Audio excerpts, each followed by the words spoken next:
Boa noite a todos.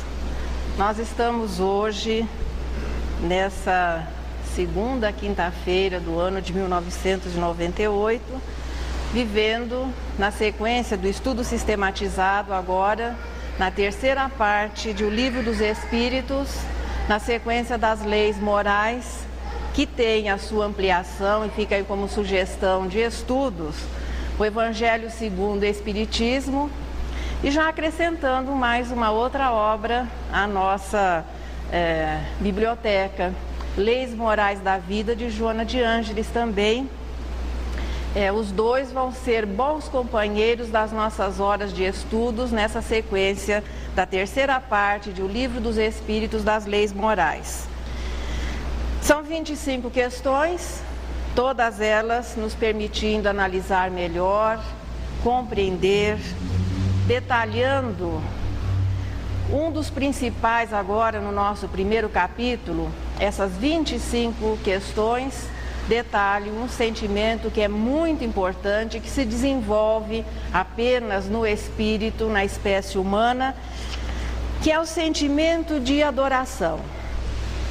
A alma recém-saída do primitivismo, onde a única expressão, tudo que determina o seu comportamento são os instintos, nessas reencarnações iniciais, vai se estabelecendo, a partir da humanização, vai se estabelecendo uma diferenciação desse comportamento, até então apenas instintivo, mas que começa a se desdobrar a partir da humanização, na coordenação da inteligência e depois o desenvolvimento moral. Instintivamente, o princípio inteligente vai aprendendo todos os detalhes, desde a agregação da matéria até o funcionamento do corpo, que depois, na espécie humana, vai lhe servir de veículo. Mas o seu aprendizado a partir da humanização não dependerá apenas do funcionamento do corpo. Os atos instintivos continuarão, os atos inteligentes começam a se voltar para o campo da aprendizagem e os atos morais começam também a ser desenvolvidos, obedecendo o desenvolvimento moral também uma sequência lógica, partindo-se sempre do mais simples para depois as situações que vão se tornando mais complexas, onde o espírito chegará ao momento de ter que decidir entre o bem e o mal. A moral vai sendo estruturada, então esses sentimentos vão surgindo, vai sendo desenvolvido, vão se sublimar mais tarde, fixando-se na virtude, ligado a um corpo humano. Porque continuamos, veja, no processo de encarnação, durante muito tempo ainda, o princípio inteligente, o espírito, vai depender da união com a matéria para que ele possa progredir. Ele não vai continuar nessa sequência agindo apenas instintivamente. Instinto e inteligência vão conviver. E à medida que aquele agora espírito, alma, vai avançando no seu próprio progresso moral, a consciência passa a presidir, a direcionar os atos instintivos, a inteligência, tudo isso vai sendo direcionado, conduzido através de um código de ética, a que nós chamamos de moral. A partir daí, não é apenas a necessidade de conservar-se, de manter-se vivo, de se reproduzir, de conseguir tudo aquilo que é de melhor para si, vai ser a única motivação da existência. A partir da humanização, nós vamos começando, em muitas situações, a contrariar aquela tendência instintiva de cuidar, em primeiro lugar, de nós, para que se sublime na convivência esse aspecto moral que vai sendo desenvolvido e que se chama a evolução do sentimento. Dos instintos passamos ao sentimento, depois os sentimentos vão se fixar na virtude e é isso que caracteriza a pureza de espírito. Instintivamente cada um cuida de si, depois passamos a considerar o nós. Chega um momento em que, por um processo normal de evolução, o espírito passa a não ter mais necessidade de conviver com a matéria e as virtudes fixam-se. E a partir daí, ser paciente, ser bom, é o seu estado natural. Não vai lhe custar, a partir da angelitude, nenhum esforço pensar no próximo, cuidar do próximo, ser bom, viver o bem. Da irracionalidade, no momento em que o espírito passa a pensar por si, até o momento em que ele atinge a pureza de espírito, nós vamos ensaiando através de aprendizado e de vivências essa situação de viver em plenitude, em harmonia, o bem. Moral, nós vimos no estudo anterior, no primeiro capítulo dessa terceira parte do Livro dos Espíritos, nada tem a ver com costume. Costume é relativo à época, é relativo ao tipo de cultura, portanto o costume vai se modificando, mas moral é alguma coisa permanente porque representa exatamente as leis divinas. Moral é ser bom, moral é viver o bem. De início isso é muito custoso ao espírito imperfeito, à medida que ele progride, isso passa a ser mais natural. Moral é viver em acordo com as leis divinas. E onde é que nós vamos aprender, onde é que nós vamos ser informados da existência dessas leis? Eu avisei no estudo anterior que isso costuma cair no vestibular. Vamos ver quem é que ainda lembra hoje. Como é que o homem é informado da existência das leis? Onde nós as encontramos em primeiro lugar? Os mais antigos, os repetentes, não valem. Nós vamos ter que começar de novo, então voltar para o primeiro capítulo outra vez. Ninguém está lembrando? Estão em primeiro lugar na natureza, não é isso? Vamos dar uma sopradinha. Estão na natureza e à medida que nós fomos progredindo intelectualmente, nós começamos a notar pela sucessão, pela repetição dos fatos, que deveriam existir leis que presidem aqueles determinados fenômenos. Tem sido o que mais? Reveladas pelos profetas, pelos missionários em todas as épocas, em todas as culturas, a humanidade tem recebido o trabalho desses espíritos vanguardeiros que vêm nos informar e viver essas leis divinas para que nós tivéssemos um referencial do que são as leis e como é o comportamento do homem que passa a viver em acordo com essas leis. Isso forma aquilo que nós conhecemos como consciência. Elas estão na natureza, têm sido reveladas, estão escritas na consciência de cada um de nós, já que a consciência é o resultado da informação, do conhecimento, da experiência vivida. E na espécie humana, inclusive, por aquela noção de continuidade. O sentimento de adoração, que é o que nós vamos estudar hoje, é o reflexo, ou seja, é o aspecto humano da lei de adoração, que é uma lei divina. É o sentimento de adoração que atrai, que liga a criatura ao Criador. Havendo entre criatura e Criador, nós podemos chamar assim de uma relação sublime. Deus é amor, Deus criou e mantém esse universo infinito no seu aspecto material, no seu aspecto espiritual. Nós somos as suas criaturas. No espírito refletem-se os atributos de Deus. Deus é a perfeição, nós somos perfectíveis. Deus é amor e nós temos uma capacidade, veja, o desenvolvimento do sentimento humano é para que cheguemos ao amor. Há, portanto, entre o Criador e as suas criaturas, uma relação sublime como não poderia deixar de existir. No aspecto material, os pais transmitem as características genéticas aos seus filhos. Deus transmite naturalmente as suas características, a sua natureza. Deus é amor e sabedoria, o Espírito também é amor e sabedoria.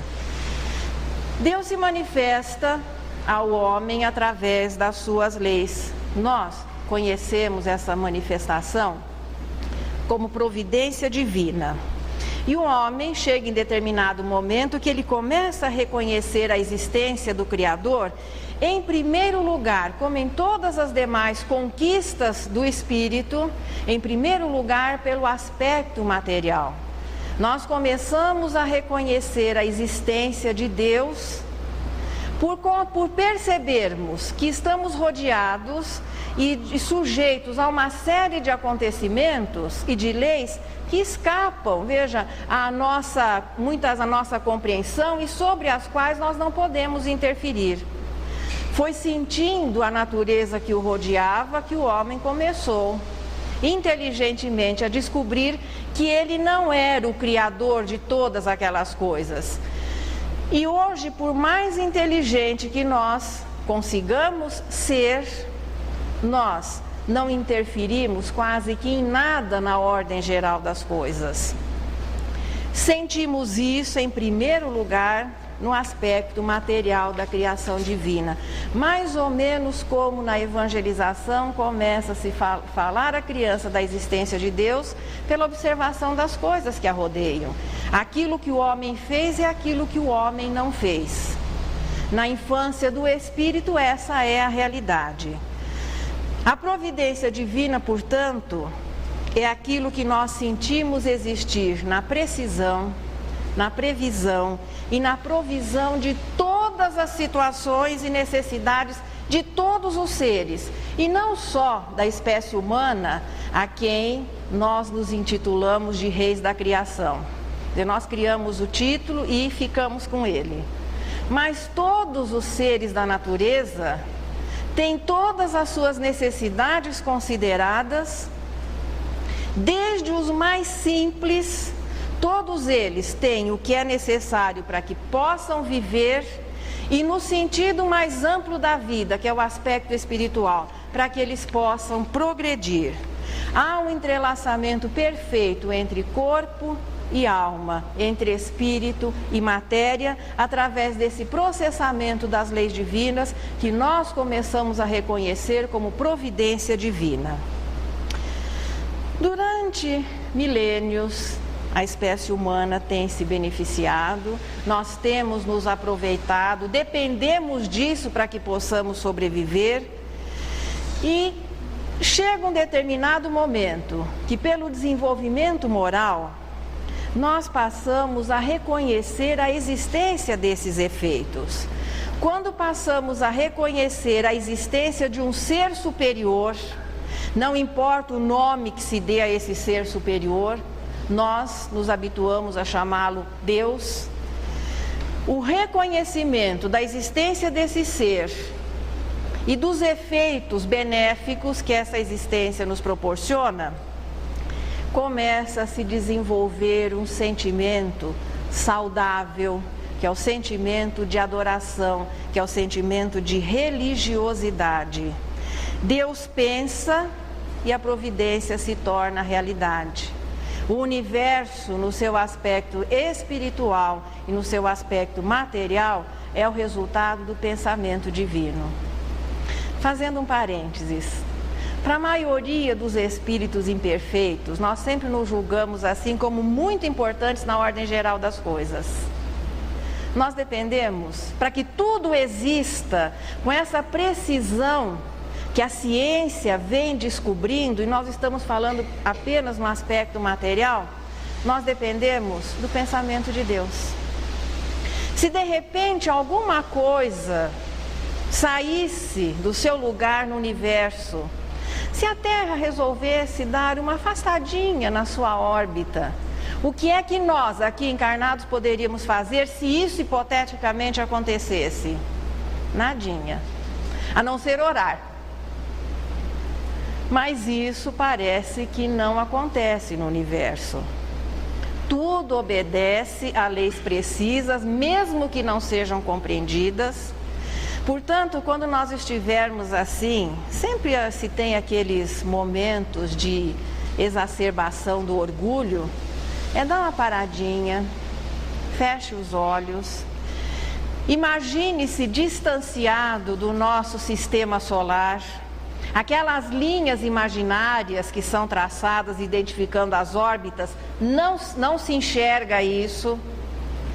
E o que nós vamos ver? Uma estrela, a nossa estrela-mãe, e 9, ou pelo menos 9 planetas conhecidos, girando disciplinadamente ao redor, aparentemente nada os ligando àquela força que vem da estrela.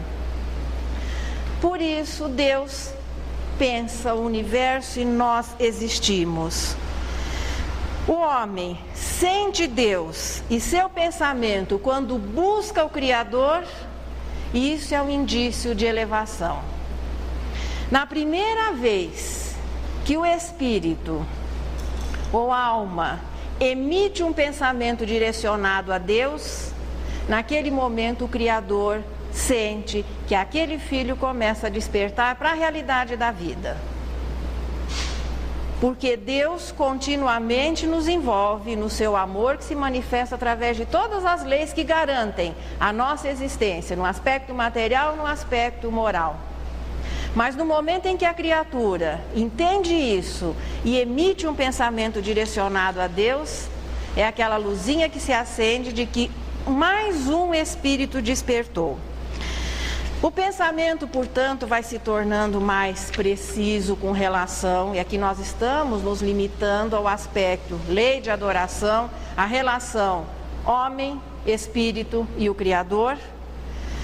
À medida que o espírito se desenvolve moralmente, de uma vaga ideia, que é a situação do espírito primitivo com relação à compreensão de Deus, de início essa ideia vaga, posteriormente nós vamos começando a compreender um pouquinho melhor o Criador, até a precisão daquela definição de Jesus que caracteriza a angelitude.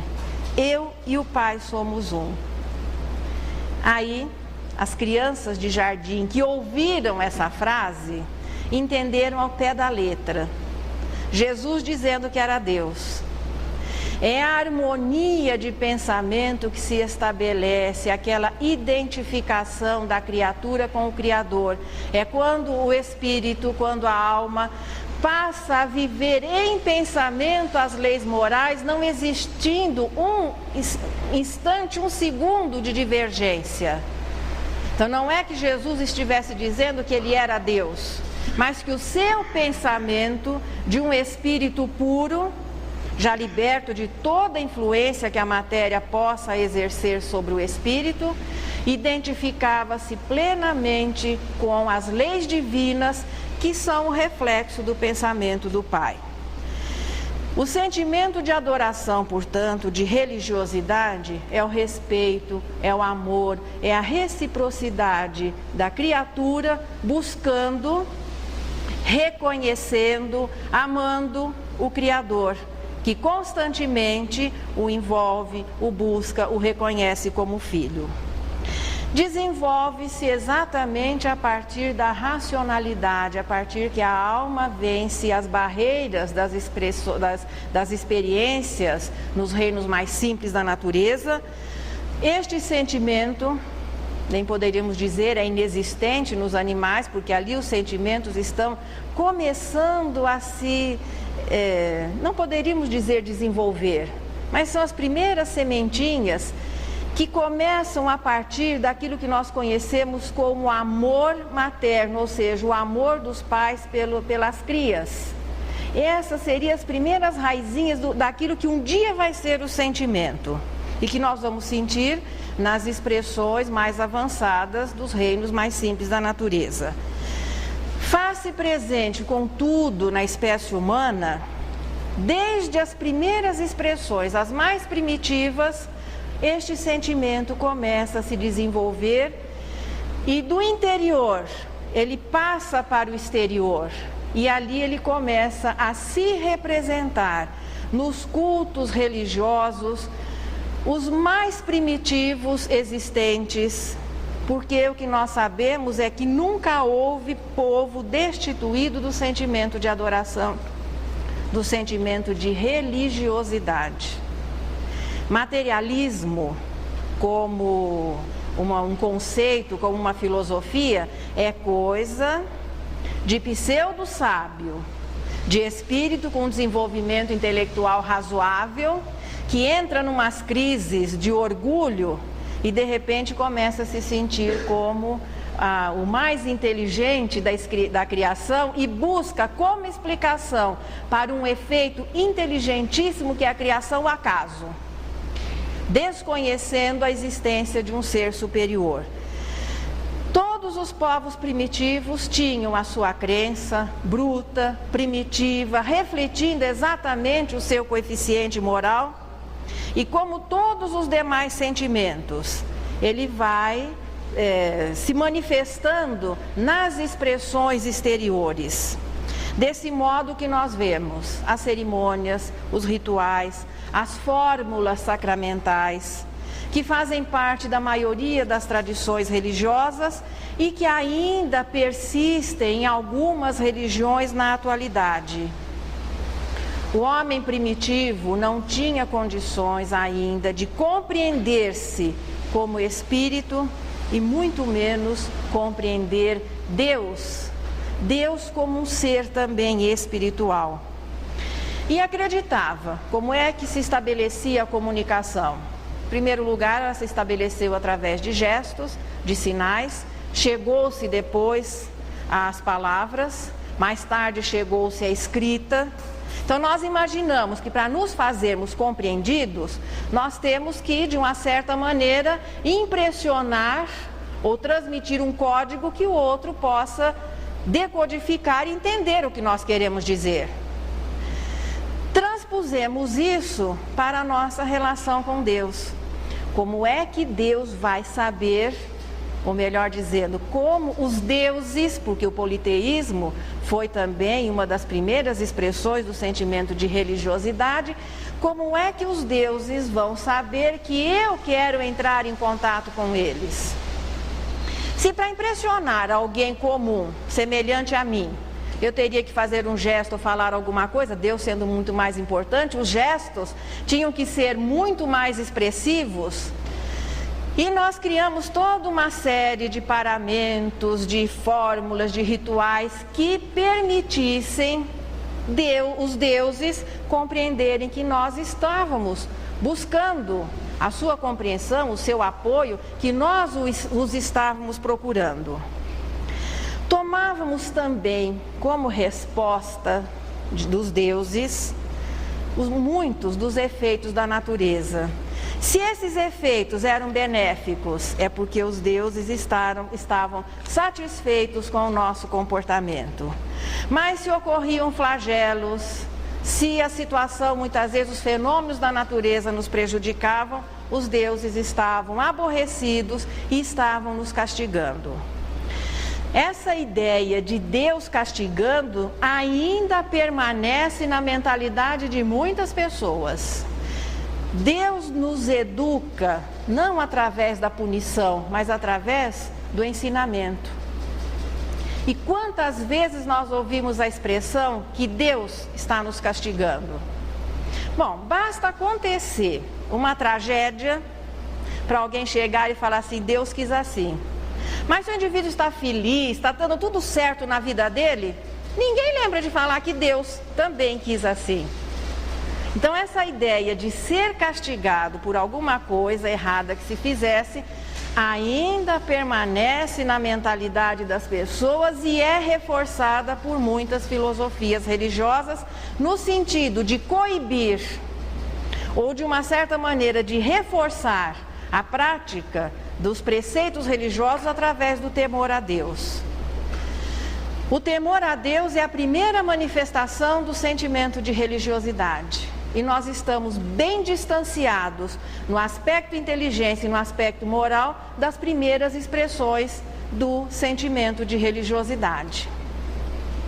Como fazer, ainda raciocinando como aquele ser primitivo, que temia Deus, que imaginava que os fenômenos da natureza pudessem ser o reflexo da vontade divina, como é que nós íamos fazer para agradar ou para aplacar a ira dos deuses?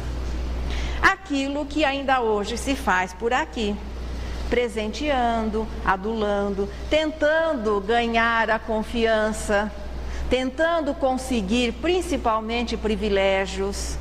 Está aí uma palavra que o Espírito Perfeito adora: privilégio, que é alguma coisa que vai prejudicar 99, mas vai beneficiar aquele que se julga, claro, o privilegiado por aquela concessão. Passamos então a oferecer presentes aos deuses, tentando negociar. Inicialmente oferecia-se o quê? Os frutos mais bonitos da colheita. Depois começamos a oferecer animais. Os sacrifícios durante milênios representavam formas, embora primitivas, mas de adoração, de respeito, de conquistar simpatia, de conseguir privilégios. Mais tarde chegou-se ao sacrifício humano, que inicialmente não representava a crueldade, mas era uma visão primitiva de se oferecer a alguém a quem nós julgávamos muito superior a nós, aquilo que de mais caro nós tínhamos.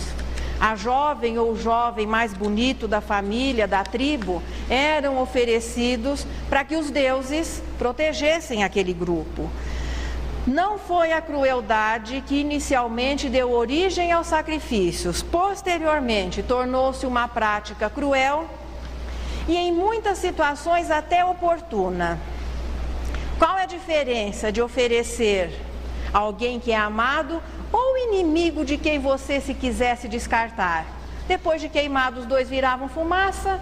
Por que não aproveitar? Aí o homem começa a colocar os seus interesses até adiante desse sentimento que representa o que de melhor o ser humano tem, que é aquele sentimento que nos atrai a Deus. Como é que Deus fica nessa situação? Uma coisa que é muito importante ser considerada, ainda em uma sociedade onde muitas pessoas são assim condicionadas a temer Deus, é começar a substituir esse temor por algo que é muito importante: Deus nos compreende. Em qualquer circunstância, em qualquer situação, Deus compreenderá sempre a sua criatura, porque Ele é o Criador e enxerga no mal apenas a ignorância do bem. Os bons espíritos também trabalham dessa maneira, reforçando aquilo que nós temos de bom, para que aquilo que ainda não é bom comece a diminuir. Não é diferente técnicas de modificação de comportamento, de educação das crianças, reforçar, reconhecer o que é bom. Porque num sentido mais amplo, nós ainda não somos bons porque ignoramos o bem. Portanto, Deus vê na maldade que se faz presente nos espíritos imperfeitos apenas o desconhecimento, a ignorância. À medida que a alma vai se tornando melhor informada, mais experiente, a compreensão da existência de Deus vai se modificando. Por isso, a ideia que se faça de Deus é sempre relativa ao nosso coeficiente moral. O politeísmo, durante milênios, acompanhou, presidiu, direcionou o sentimento de religiosidade. Chegou o momento em que ele se tornou inconveniente. Pelo desenvolvimento moral, havia necessidade da centralização em um único ser, porque essa é a realidade. O politeísmo, não podemos deixar de reconhecer, foi a brilhante conclusão humana em percebendo a existência de fenômenos que escapavam ao nosso controle. Percebendo inclusive a interferência do mundo espiritual no mundo material. Essa interferência, veja, o reconhecimento da existência de seres extracorpóreos faz parte das tradições da humanidade há milênios. Ou não se justificaria o temor à morte, o respeito aos lugares onde as pessoas são sepultadas. Então o homem teve pela percepção, claro, de tudo que o rodeava, a certeza da existência de algo superior, e concluiu o quê? Que deveriam existir várias entidades, cada uma responsável ou presidindo determinados sentimentos, determinados acontecimentos da natureza, e assim nós fomos povoando o nosso mundo espiritual, àquela altura chamado de céu, morada dos deuses, com seres que, de uma certa maneira, nos representavam. O que é que se exigia de um Deus no passado? Que ele fosse forte, corajoso, austero, até que punisse as pessoas. Esses eram os deuses da antiguidade, hoje muitos deles aproveitados como super-heróis das histórias em quadrinhos. Encaixam-se realmente na ideia que hoje se faz do super-herói. Se o politeísmo foi o resultado da conclusão humana, o monoteísmo é o resultado da revelação divina. Chegou um determinado momento que o politeísmo atrapalharia o desenvolvimento do sentimento de religiosidade, melhor dizendo, dos sentimentos. Porque a fraternidade é a lição seguinte: divididos nos cultos de vários deuses, mais difícil começarmos a entender que nós somos irmãos. Sempre existiram, no entanto, pessoas que, avançadas à sua época, sabiam das coisas que os outros ainda não conseguiam saber ou por não terem condições de compreender. O monoteísmo oficializou-se a partir de 1300 anos antes de Jesus, no trabalho missionário de Moisés, através do Decálogo. É a oficialização da existência de Deus, da existência e da unidade divina. Eu sou o Senhor vosso Deus. É a maneira como no Velho Testamento as frases, aquilo que era relativo à divindade, essa é a expressão usada no singular: eu sou o Senhor vosso Deus. Anteriormente, 3.000 anos antes de Jesus, Abraão faz o lançamento da ideia entre o povo hebreu, que se une, que se aglutina sob essa visão monoteísta da divindade. Mas alguns resquícios, melhor dizendo, muitas das características dos deuses anteriores foram mantidas na figura de Jeová ou Yahvé. Ele é apresentado como alguém idoso, que tinha momentos de mau humor, de vez em quando, olha, o mundo não está bom, vou promover um dilúvio, acabar com tudo e recomeçar. Que punia as pessoas, que nem sempre era compreensivo, que era sensível às demonstrações que a humanidade lhe fazia, essa era a visão dos humanos. Portanto, Jeová, o Deus único dos hebreus, é apenas, veja, uma projeção e a unificação de todo o potencial que nós imaginávamos estar dividido entre várias entidades. Deuses mansos, bons, pacíficos, não representavam, não eram importantes para nós. Para o primitivo, a força é a determinante da lei. Então, os deuses eram fortes, corajosos, punitivos. Jeová se apresentava mais ou menos nessa linha. Veja, esses eram os sentimentos que nós projetávamos ainda nesse Deus único. Jesus vem, e 1300 anos depois de Moisés, mantém a unidade divina e faz alguma coisa que os judeus daquela época não conseguiram compreender, não conseguiram aceitar. Divide o seu Deus único, que na visão deles, os outros continuaram politeístas. Podia reunir uma seleção de deuses, que Jeová era mais forte e resolvia todos os problemas. Só que aquele era o Deus deles.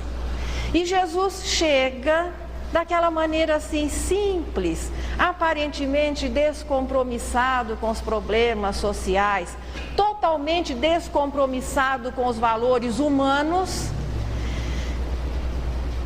Toma Jeová o chama de pai e o divide com todo mundo. Com os samaritanos, com os povos vizinhos, com os romanos, com aqueles que quisessem dirigir-se a ele, chamando daquela maneira tão íntima, pai. Mas que coisa simples, pai era quase que menos que um patriarca. Esse foi um dos motivos da não aceitação do cristianismo por muitas pessoas naquela oportunidade. Deus, o Deus de Israel, único, bravo, forte, austero, punitivo, suavizada a sua imagem pelo Pai Nosso simples de Jesus, e mais tarde, a partir de 1857, definido de uma maneira simples, profunda e definitiva: inteligência suprema, causa primária de todas as coisas. A partir daí, separando totalmente qualquer projeção humana em Deus. Se no Pai ainda existiu um quê de humanização, Jeová totalmente humano, tanto que de vez em quando ele vinha passear no paraíso, vendo como é que a criação divina estava se comportando. Inteligência primária, inteligência suprema, causa primária, não estabelece nenhuma comparação de identidade, de forma, de nada, nenhum conceito humano pode se aplicar a essa definição. O suficiente, nós já somos inteligentemente desenvolvidos para saber o que é causa primária e o que é inteligência suprema. São as características de Deus. E é a definição que abre aqui o livro dos Espíritos. A primeira pergunta: que é Deus? E não quem, como muitas vezes nós ouvimos as pessoas repetirem. Não é quem, é que é Deus. É a maneira como Kardec perguntou aos Espíritos, solicitando uma definição. Deus é a inteligência suprema, a causa primária de todas as coisas. A partir desse progresso que vai sendo estabelecido, a confiança vai se ampliando, reforçada por quê? Pelo conhecimento que vai se tendo de Deus, pelo reconhecimento da sua existência. E aquela comunicação que se estabelecia baseada em coisas exteriores, em roupas diferentes, em frases decoradas, em um clima exterior que podia impressionar as pessoas e que nós imaginávamos estar impressionando Deus, começa a se tornar, vamos dizer assim, desnecessária e até inconveniente. Como é que hoje o homem culto, que se esforça por ser bom, aquele homem de bem, e tem algumas características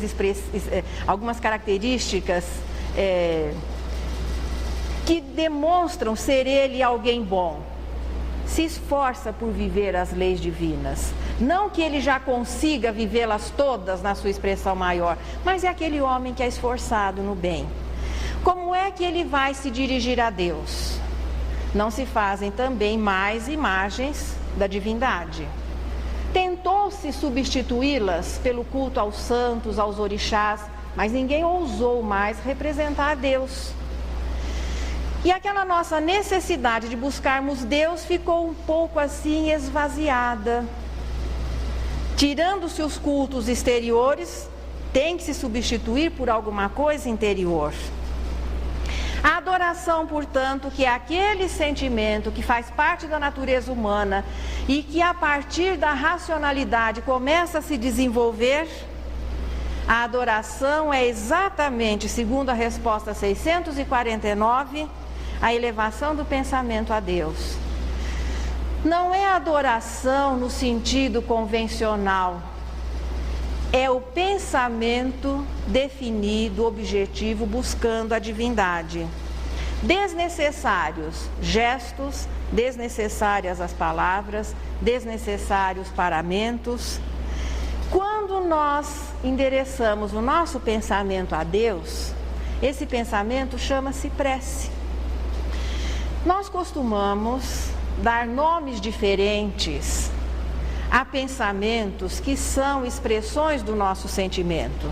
Então nós dizemos que temos pensamento de saudade, pensamento de tristeza, pensamento de ódio, pensamento de amor, de ambição, pensamento de inveja. Cada sentimento dá um colorido diferenciado ao pensamento, que são, veja, as vibrações eletromagnéticas. Veja, o pensamento é alguma coisa material que interfere na própria matéria.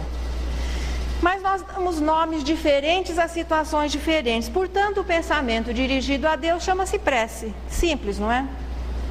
Como é um pensamento saudável, ele costuma promover a elevação e o bem-estar.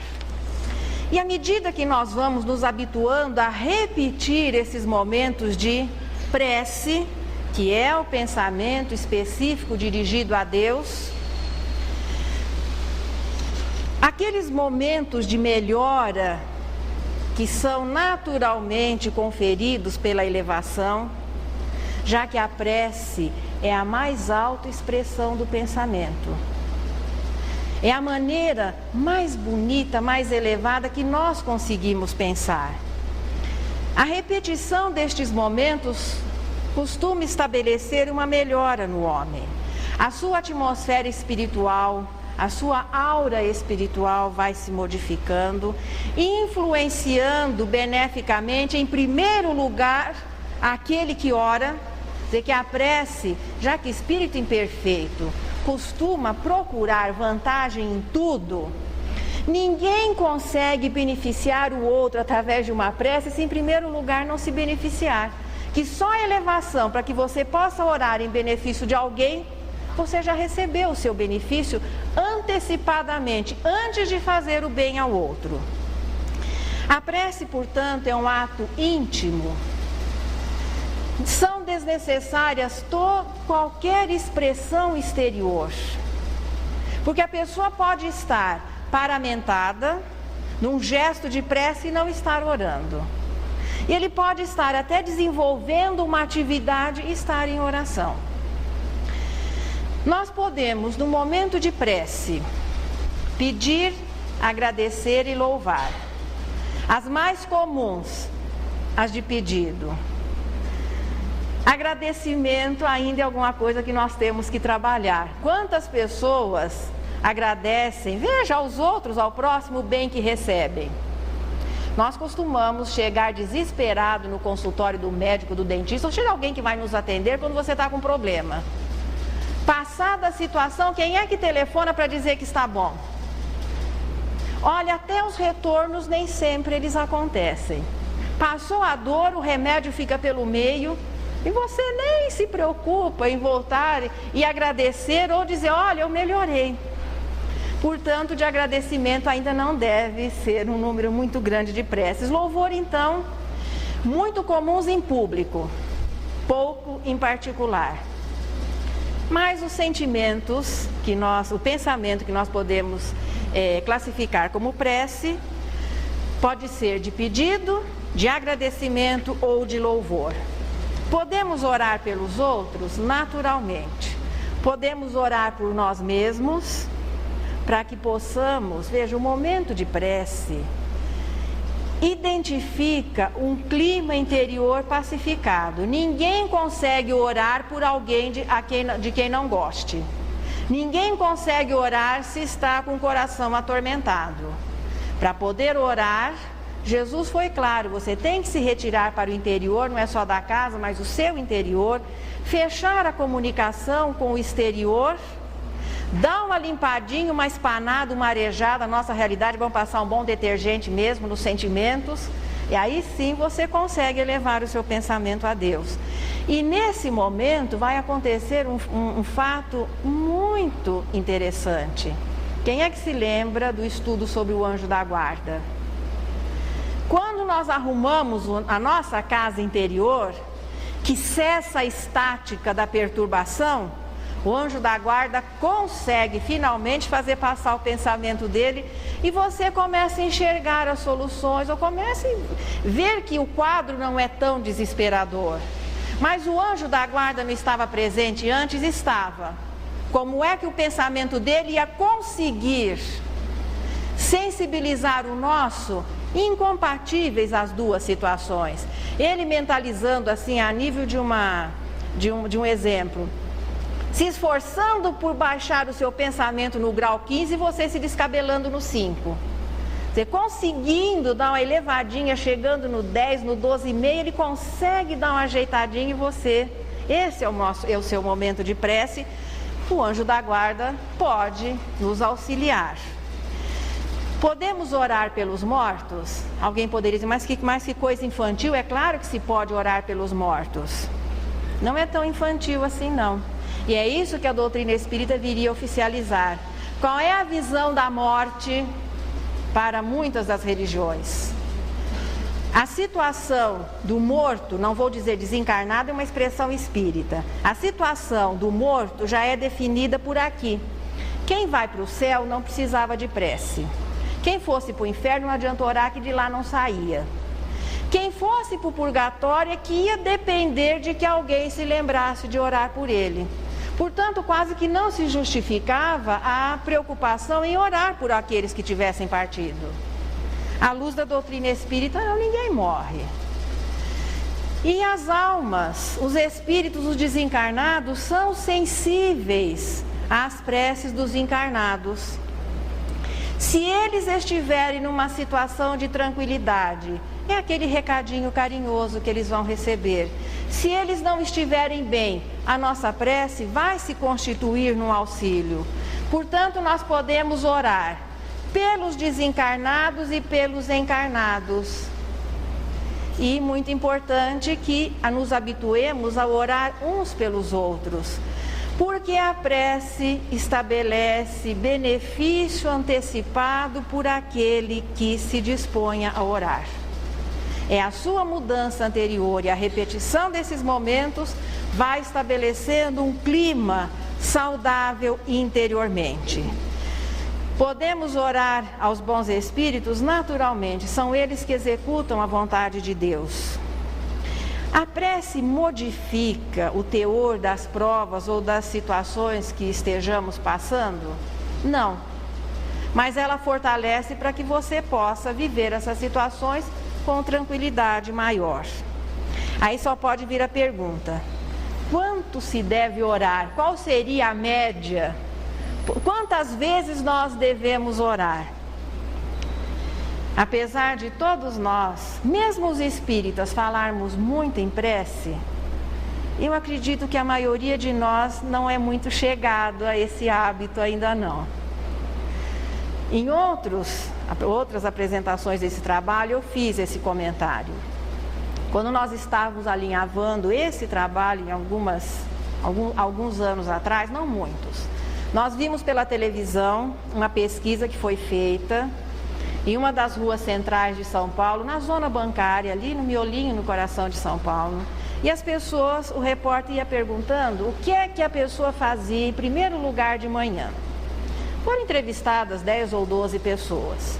Respostas inteligentes, respostas infelizmente chocantes, de tudo que foi dito.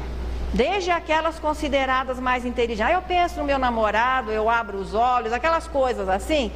Ninguém dos entrevistados, e eram pessoas de assim, tipo classe média, um nível razoável de cultura, ninguém disse que faz uma oração. Podia falar uma reza, qualquer coisa. Ninguém falou que pensava em Deus, que orava, qualquer coisa assim. Portanto, é um peso, representando o quê? Já que estatística é baseada nas pesquisas, veja que ninguém disse que tinha a menor preocupação em fazer uma oração para começar o dia. Quanto é, portanto, que nós devemos orar para estabelecermos esse clima saudável interior? Nós não vamos, evidentemente, classificar oração por quantidade, mas vamos considerar que é a repetição de um ato, de um pensamento, de um gesto que estabelece um hábito. O hábito seria assim um condicionamento direcionado, inteligente, consciente, melhor dizendo. De início pode parecer até forçado. Primeira situação, prece não é atitude estática de contemplação.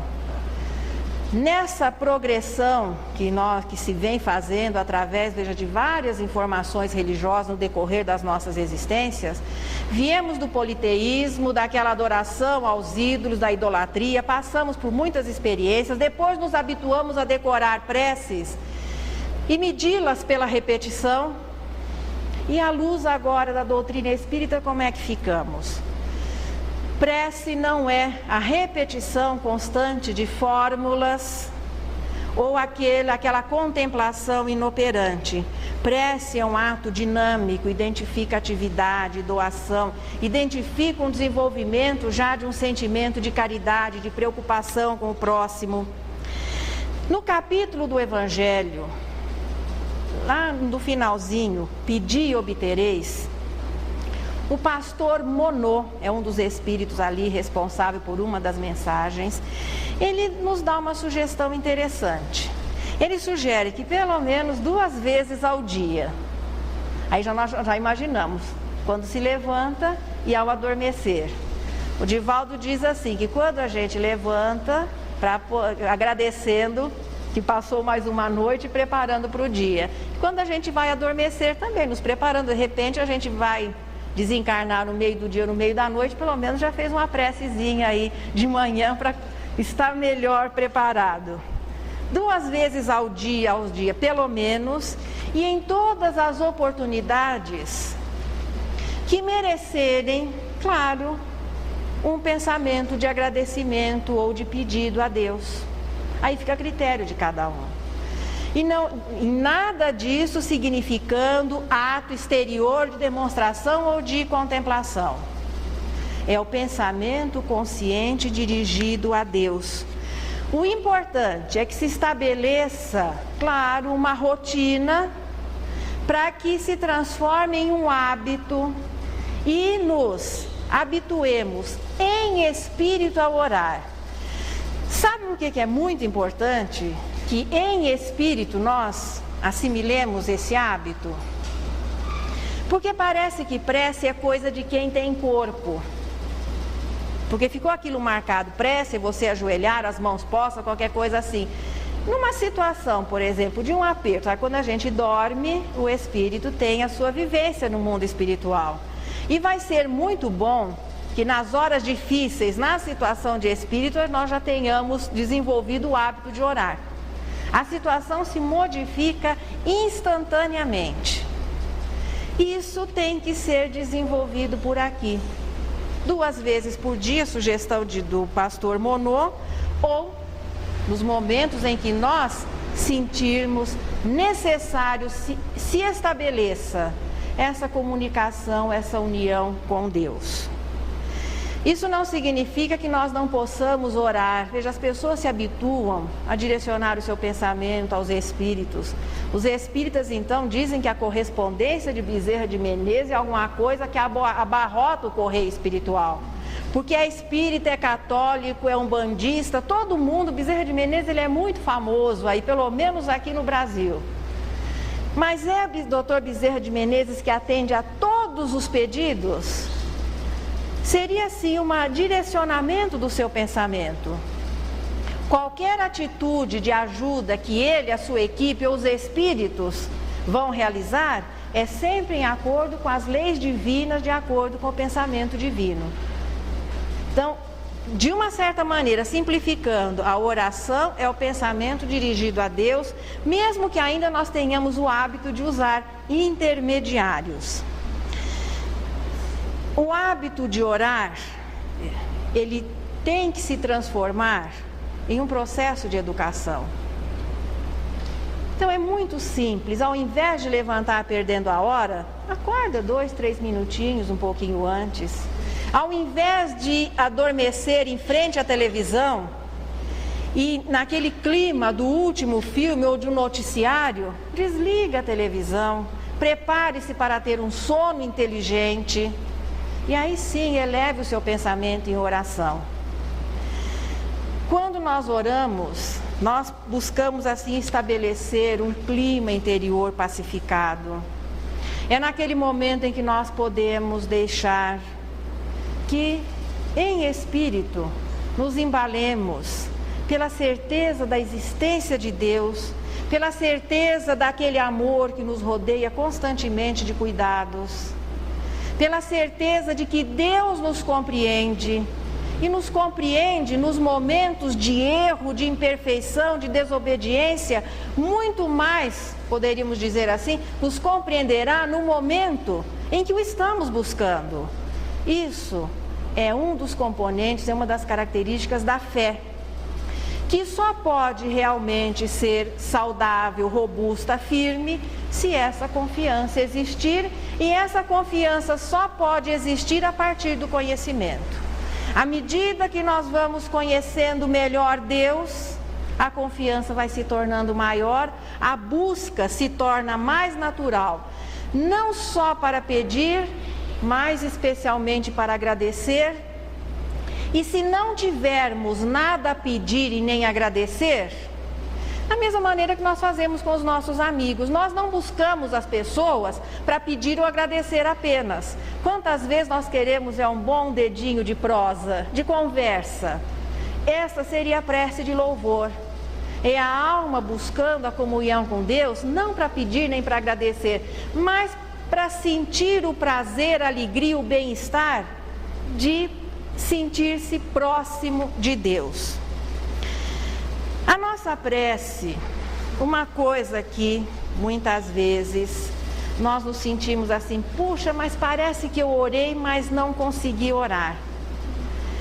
Os momentos de prece verdadeira, eles não são assim, talvez tão comuns na nossa realidade. Existem momentos em que você ora e fala, hoje sim, eu senti que eu orei. Vamos comparar estes momentos com aquele garimpeiro que passa toneladas de cascalho pelas suas peneiras. Lá um dia ele encontra um diamante.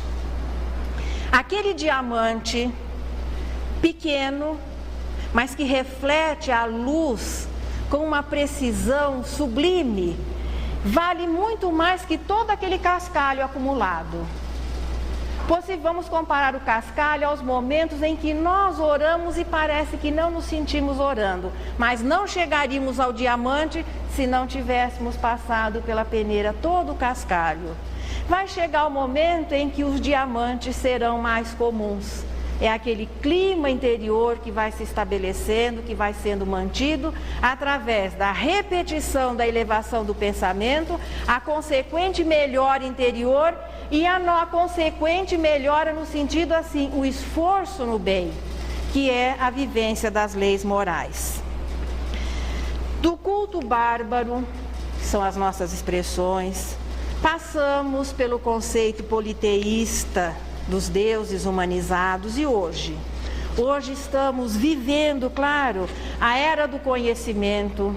Começa-se a considerar o pensamento, o reconhecimento da força, da importância que o pensamento tem. Nós vivemos hoje já a busca da linguagem, mas a linguagem distanciada das expressões, das palavras, dos gestos. Os espíritos nos informam que a linguagem dos espíritos é o pensamento. Isso é um indício, veja, estabelecer-se um contato através do pensamento é realmente um indício de melhora moral. Indício agora na atualidade, principalmente à luz da doutrina espírita, porque o espírita é o cidadão mais bem informado do planeta Terra. Não estamos dizendo, veja, que o espiritismo é a melhor religião. A doutrina espírita é filosofia, ciência e tem o seu aspecto religioso. E pela quantidade de informações que nos oferece, nós somos as pessoas melhor informadas. Isso, claro, que é um estímulo a que a pessoa se disponha a ser melhor. Importante que comecemos a considerar a importância do nosso pensamento. É o que os espíritos nos trazem na resposta 662, melhor dizendo, é um pensamento de Kardec. O pensamento e a vontade representam em nós um poder de ação que alcança muito além dos limites da nossa esfera corporal. O pensamento é uma faculdade do espírito. É a alma que ora, independentemente da expressão física. É a alma que busca Deus através das vibrações eletromagnéticas do seu pensamento. E a vontade é o pensamento transformado em força. É esse o potencial que nós vamos descobrindo a partir de agora. E o sentimento de adoração é a busca da criatura, através do pensamento, ao seu Criador. Nós trouxemos João de Deus. Está João de Deus hoje cobrindo a folga de Maria Dolores, que ficou aqui o ano inteiro também trabalhando. Então ela foi dar uma passeadinha e hoje nós temos João de Deus naquele nosso momento final. É aquele instante em que nós vamos assim ficar mais tranquilos. Depois do estudo em conjunto, nós temos a certeza que todos estamos melhores. É um preparo para o passe. Vamos lembrar que passe é terapia de emergência. O que promove a cura ou estabelece a profilaxia é o nosso esforço, é a nossa mudança interior. Aqueles que necessitarem do passe, que se dirijam depois à câmara de passe. Mas tenhamos a certeza, muitos atendimentos já foram feitos. Muitos espíritos já foram atendidos, aproveitando-se desse nosso momento de atenção. Quem ainda tiver uma necessidade maior, a Câmara de Passe está à disposição. Quem precisar de um tratamento assim mais seguido, depois dá um alôzinho para a Valquíria e pode marcar uma entrevista, vai ter sempre alguém para conversar particularmente com vocês. João de Deus hoje nos traz: sigamos além. Não te entregues, meu irmão, ao frio da indiferença, que o desânimo é doença regelando o coração. Se há males e dores mil que volvem ao corpo em bando, há micróbios atacando a nossa vida sutil. Repara o sol a brilhar, sem tristeza e sem fadiga, desde o céu à terra amiga, nas nuvens, no chão, no mar. O ninho irradia amor, a fonte clara desliza, serve a chuva, serve a brisa, serve o grão e serve a flor. Levanta-te e segue a lei, vence a aflição, vence a prova, somente quem se renova nas leis do infinito bem. Desalento é negação, acorda, avança, porfia, serviço de cada dia é senda de perfeição.